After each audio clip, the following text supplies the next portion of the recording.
하나님 말씀 마태복음 제22장 34절로 40절까지 봉독하겠습니다.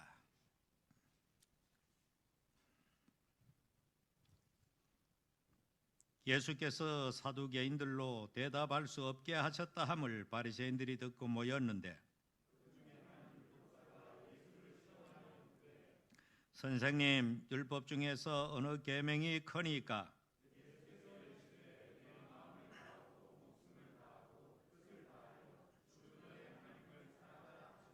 이것이 크고 첫째 되는 계명이요,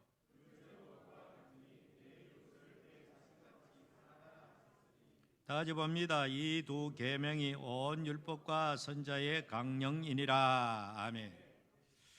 어제 여러분께서 뉴스를 통하여 저 중앙아시아에 있는 아프가니스탄이라고 하는 나라가 있습니다. 그 나라에서 일어나는 그런 아주 깜짝 놀라고 충격적인 그런 소식을 생생한 영상을 통하여 우리는 날마다 목격하고 있습니다. 그 탈레반이라고 하는 이슬람의 한 분파인데, 쉽게 말해서 이슬람의 가장 극단적인 교조주의 혹은 근본주의라고 말합니다.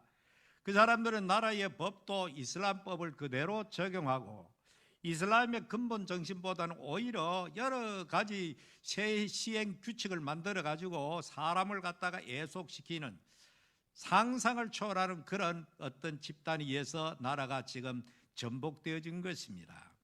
과거에도 그들이 미국에 들어가기 전에 그들이 정치를 한 적이 있습니다. 그들에게는 여성의 인권이나 어린아이들의 인권이나 이런 것은 아무런 가치가 없는 인권이 되어버리죠. 그래서 과거에 그때 그들이 여자들을 학교에 다니는 아이들을 전부 다 집으로 퇴교를 시켜버렸고, 여성들이 사회에서 일자리를 가지거나 사회에 진출하는 것도 용납되지 않는, 그리고 복장만 이상해도 부르카라고 하는 온몸을 덮어 있는 까만 옷, 그런 옷을 입지 아니하면 이번에도 보니까 어떤 여자가 그렇게 나왔다가 피살당하는 그런 끔찍한 참상을 목격합니다. 그들 역시 마찬가지로 성경에 있는 간통하다가 잡힌 여자를 돌로 치려고 했던 그 유대 율법주의들 마찬가지로 지금도 그들은 그 법에 의해서 그런 사람들은 돌로 공개적으로 처단해버리는 그런 참상을 그들이 가지고 있기에, 다시 탈레반에 의해서 정권이 다시 그렇게 된다 하니 이렇게 그 공포를 아는 그들은 미국이 철수할 때 함께 도망하고자 공항으로 물밀듯이 밀려나오고, 비행기에 타지 못한 사람은 날개 근처에 앉아가지고 살라고 몸부림치는 그런 모습들, 들어가지도 못하고 뛰어가다가 하늘에서 떨어지는 그런 깜짝 놀랄 목격을 우리가 하고 있습니다. 이와 같이 세상의 모든 종교가 그 본질을 잃어버리고 탈선해버리면 인간에게 가장 해악적인 그런 도구가 되어버린다는 것입니다.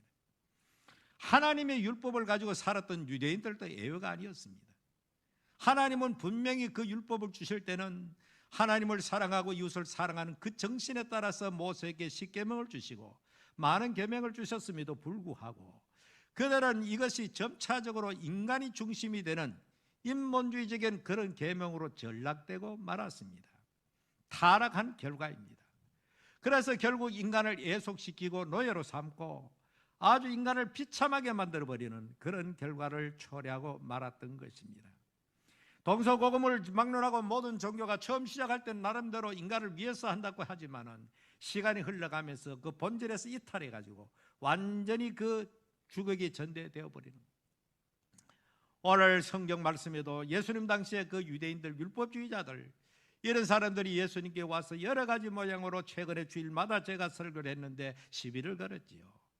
마지막 주간 예루살렘에 올라가시던 예수님 앞에 이 대제사장과 유대의 종교 최고 지도자들이 와서 예수님 보고 도대체 너에게 이런 권한을 준 자가 누구냐? 네가 도대체가 뭔데 성전을 마음대로 이렇게 사람들을 쫓아내고 그렇게 하느냐라고 하면서 이렇게 말한 적이 있죠. 그 다음에는 또 어떤 사람이 왔습니까? 바리새인과 헤롯 당들이 또 와서 공격을 해야 됩니다. 그러니까 그들 역시 마찬가지로 예수님께 패배를 하고 돌아간 다음에 이번엔 그들과 반대편에 있는 사두개파 사람들이 예수님께 와서 부활에 대해서 그렇게 토론을 했습니다.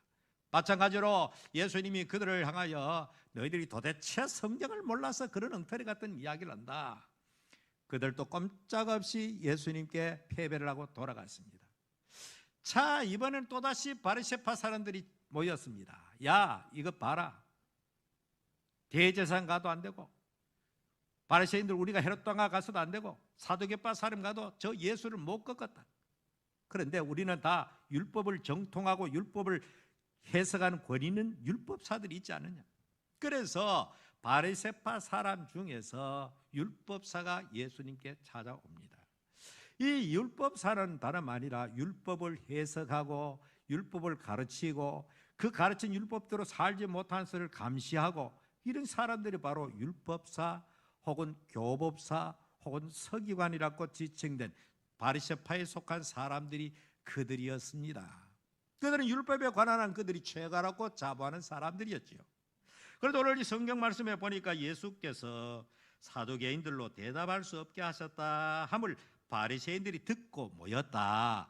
아, 사두개인들이 가서 예수님께 아주 케어가 되어서 나왔다. 그러니까 이번에는 야, 우리 바리새인 중에서 율법학자를 한번 해보자. 그래서 그 중에 한 뛰어난 율법학자가 예수님께 찾아오게 되었더라는 것입니다. 그 중에 한 율법사가 예수를 시험하여 묻되 항상 시험하는 것입니다. 올무에 빠뜨리기 위해서. 정말로 좋은 대답을 얻기 위해서 온 것이 아니고 예수님을 꼼짝달싹 못하게 만들어가지고 자기들이 이기겠다는 그런 마음을 가지고 예수님께 와서 이런 질문을 하게 되었지요. 도대체가 예수님께 말하는 그 율법의 선생이 뭐라고 말합니까? 율법 중에서 어느 계명이 큽니까? 라고 질문합니다. 자, 율법에 대해서 그들은 크고 적은 계명이 있다, 중요한 계명이 있고 덜 중요한 계명이 있다, 이런 식으로 끊임없이 율법을 갖다 분해하고 분석하고 나누고 또 분리하고 이런 작업을 그들은 율법학자들이 참 많이 했던 것입니다. 특별히 이스라엘 사람들이 하나님 앞에 범죄하고 저 바벨론 제국의 포로로 끌려가게 됩니다. 그곳에서 그들이 70년간 그렇게 한많은 세월을 보내고 하나님은 너로 에레미야가 예언한 대로 70년 만에 고레스의 칙령에서 그들이 자기 조국으로 돌아와서 다시 이제 신앙의 자유를 얻게 되고 예루살렘 성전을 회복하면서 그들이 이제 모여서 생각합니다. 에스라가 중심이 되어서 종교 개혁 운동이 일어나면서 도대체 우리가 왜 이방 나라에 끌려갔던가? 이것은 하나님의 율법을 제대로 지키지 못해서 그랬다. 특별히 그 중에서 그들이 가장 중요하게 생각하는 계명이 바로 안식일 제도 같은 그런 계명이었습니다. 그래서 여러 가지 율법을 갖다가 이제 시행세칙을 만들어 가지고 하나님께서 원래 만들어 놓으신 율법에다가 그들이 또다시 규정을 만들고 그 율법을 더 지키기 위해서 예를 들어 가지고 안식일에 계명이 있다면은 하나님께서 제정하지도 않았는데 그들에 의해 가지고 안식일 날 알맞은 거리, 안식일은 몇 걸음 이상 걷지 못한다. 약 성경시대는 한 900m, 한 1000보 가까이 걸어가면 못 걸어가는 이런 제도를 만들고 그 외에도 뭐 다양한 규정을 만들어 가지고 그들을 갖다가 옥죄었던 것입니다. 그래서 예수님 이렇게 복음 활동을 하면서 그들과 안식일 때문에 계속해서 충돌하게 되죠. 안식일을 병 고친 것 때문에 그들이 또 시비를 걸었지요. 도대체가 안식일날 어떻게 하지 못할 일을 하느냐, 어떻게 안식일날 의료행위를 하느냐. 그들은 안식일의 근본 정신을 몰라서 그런 거죠.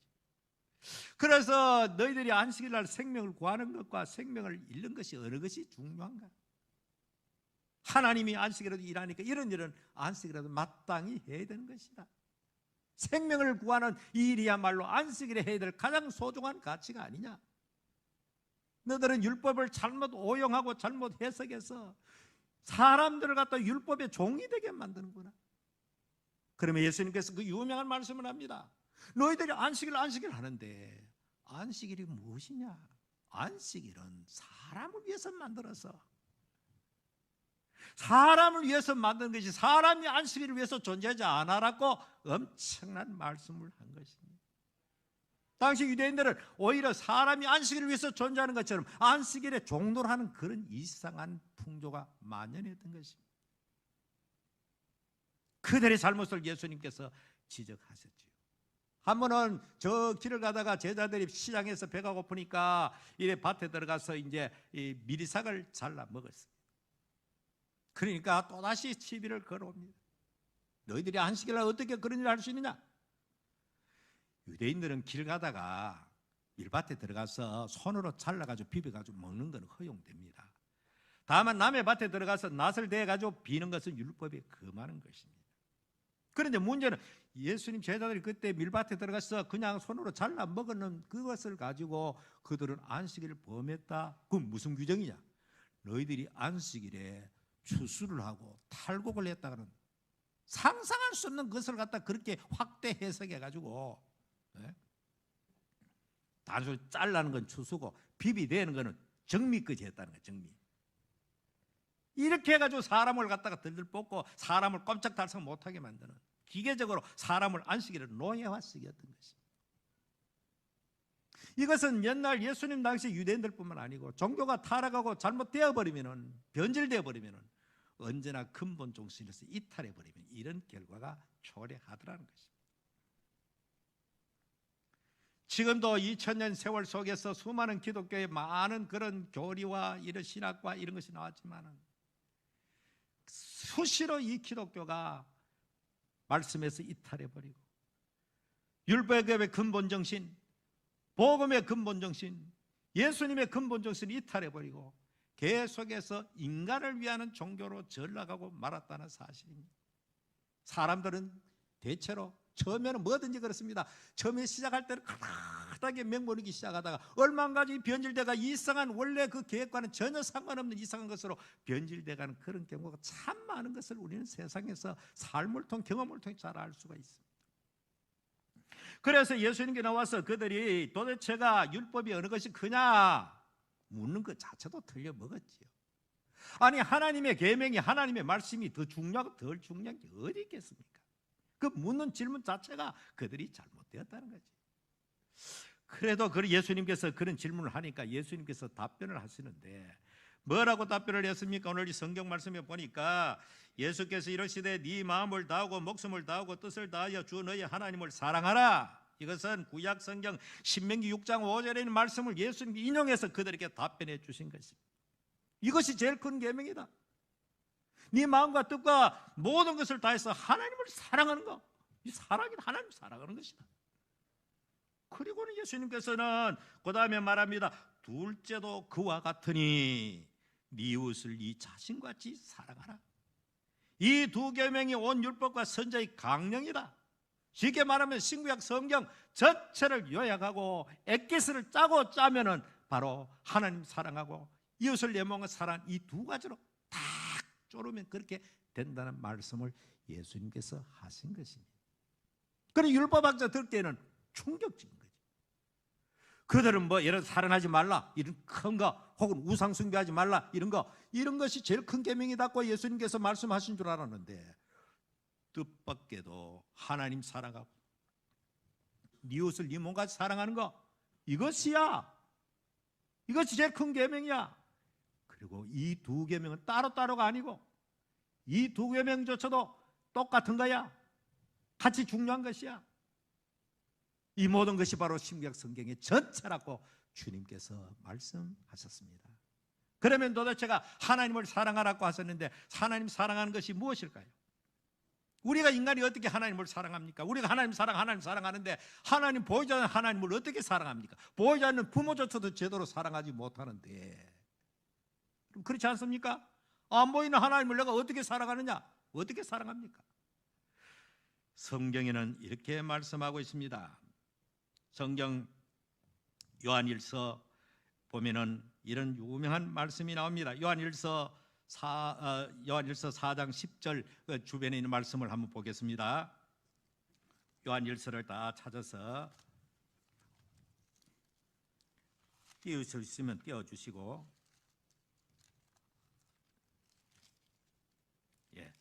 요한일서 4장 7절로 한번 읽어보도록 하겠습니다. 시작. 사랑하는 자들아, 우리가 서로 사랑하자. 사랑은 하나님께 속한 것이니 사랑하는 자마다 하나님으로부터 나서 하나님을 알고 사랑하지 아니하는 자는 하나님을 알지 못하나니 이는 하나님은 사랑이십니다. 하나님의 사랑이 우리에게 이렇게 나타난 바 되었으니 하나님이 자기 독생자를 세상에 보내심은 그로 말미암아 우리를 살리려 하십니다. 사랑은 여기 있으니 우리가 하나님을 사랑한 것이 아니요 하나님이 우리를 사랑하사 우리 죄를 속죄하기 위하여 화목제물로 그 아들을 보내셨습니다. 사랑하는 자들아, 하나님이 이같이 우리를 사랑하셨은즉 우리도 서로 사랑하는 것이 마땅하도다.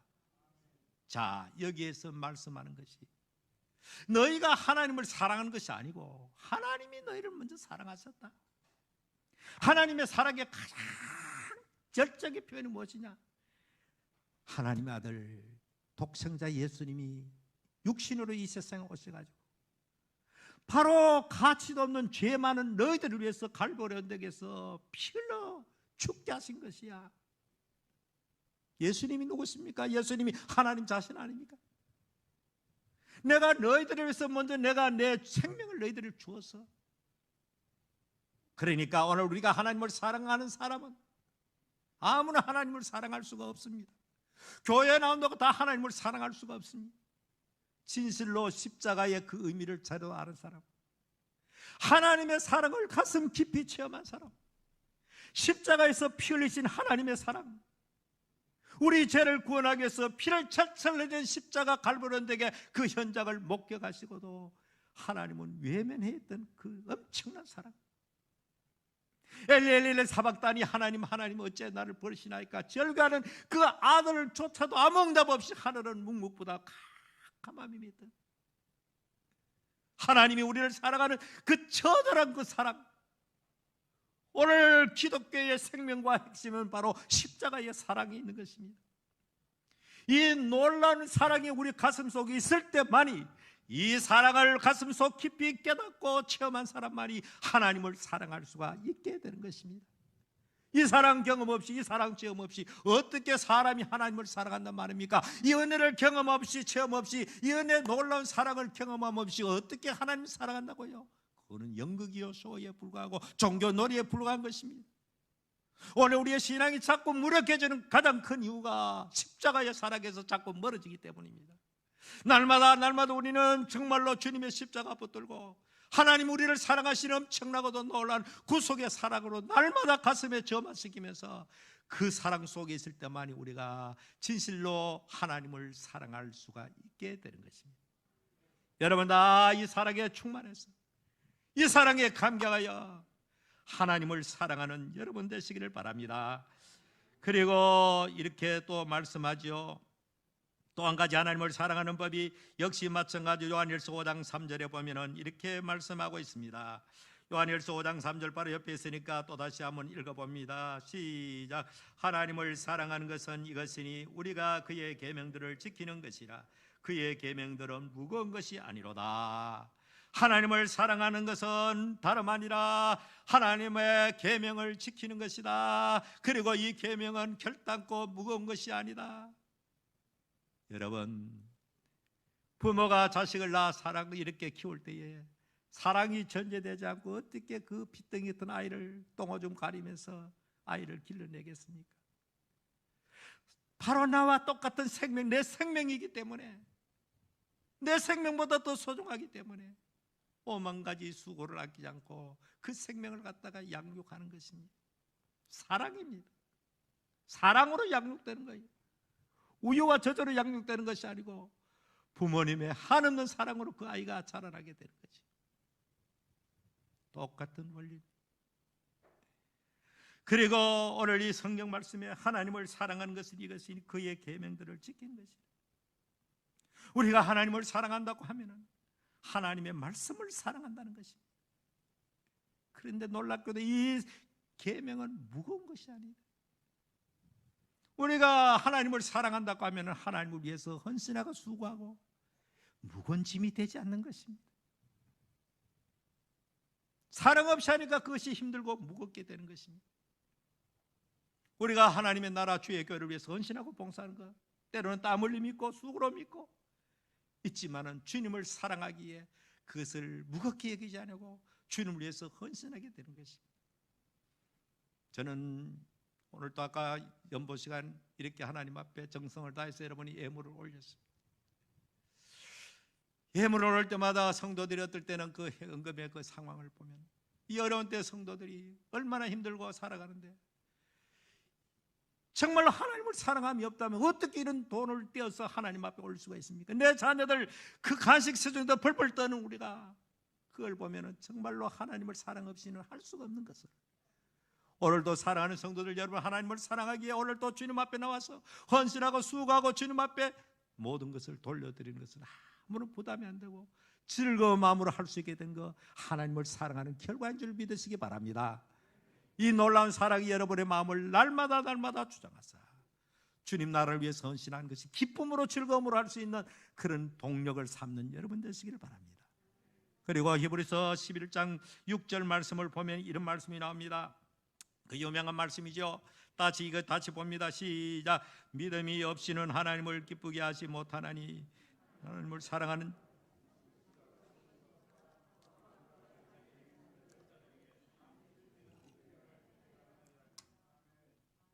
여러분, 하나님을 사랑한다고 하면은 또 그 다음 단계로 하나님을 기쁘시게 해드려야죠. 그렇지 않습니까? 하나님을 기쁘게 하는 것이 무엇이라고 했습니까? 믿음이라고 했습니다. 믿음이 없이는 하나님을 기쁘게 할 수가 없다. 우리 믿음 얼마나 믿음이라는 단어를 많이 사용하고 있습니까? 뭐가 믿음 좋다. 자, 그런데요. 자, 믿음의 정의를 어떻게 내렸습니까? 믿음은 바로 다른 것이 아니고 하나님 계신 것과 하나님 계신 그 자체를 믿고 자기를 찾는 자들에게 상 주심을 있음을 믿어야 할지나 했는데, 믿음이라는 것이 바로 신뢰입니다. 신뢰하고 의지하고 맡기는, 이것이 통합적으로 해서 믿음이란 단어 속에 함축되어진 것입니다. 여러분이 누구 친구를 믿는다면 그 믿는 친구에게는 모든 말을 다 이야기를 하지요.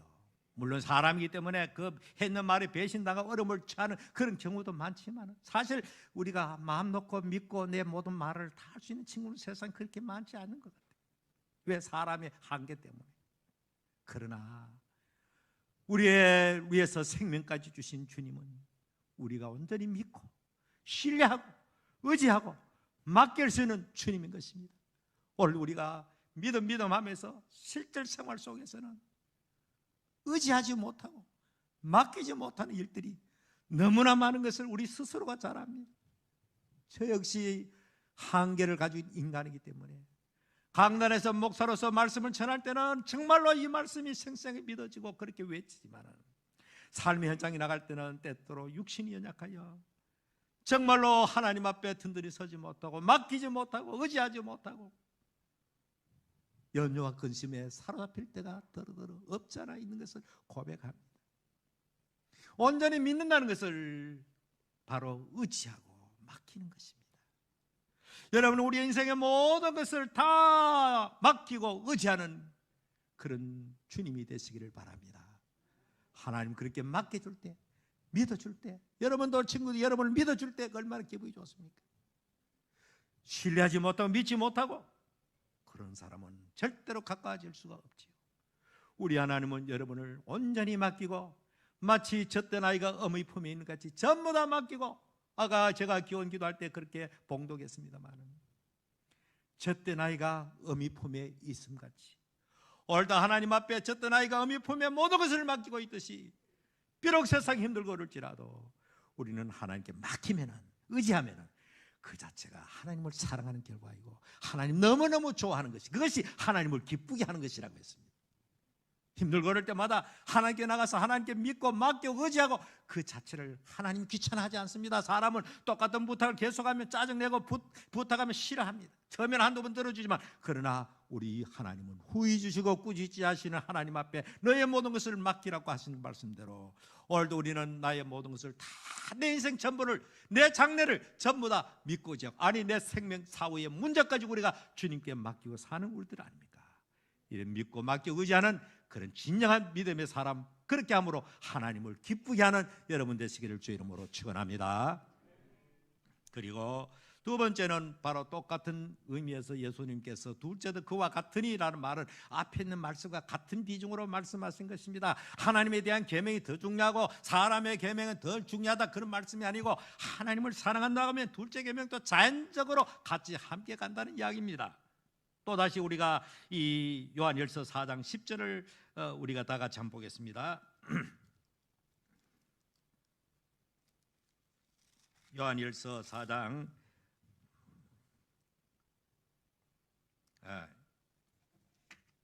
요한일서 5장 1절입니다. 시작.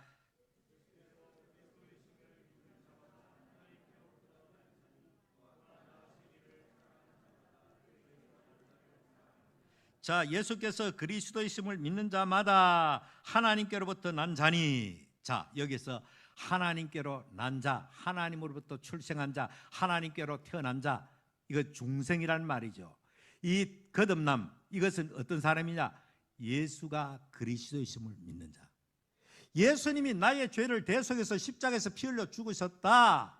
예수님이 유일한 나의 구세주이시다. 예수님이 나의 메시아이시여 그리스도이심을 믿는 자가 하나님께로 난 자라고 하는 분명한 정의를 여기 하고 있습니다. 더 이상 또 더 이하도 없습니다. 뭐 복잡하겠어. 이렇게 없는 거 있는 거 만들어가지고 이렇게 구원받는다, 저렇게 구원받는다, 이걸 행해야 구원받는다, 이것이 전부 다 복음을 왜곡하고 변질시키는 것입니다. 우리의 구원은 단순하게 되어 있습니다. 하나님 아들 예수 그리스도가 우리를 위해서 십자가에 죽으심을 믿는 자마다 하나님께로 난 자라 그랬습니다. 여러분 예수 그리스도가 우리를 위해서 십자가에 죽으심을 믿습니까? 유일하신 우리의 구세주이심을 믿습니까?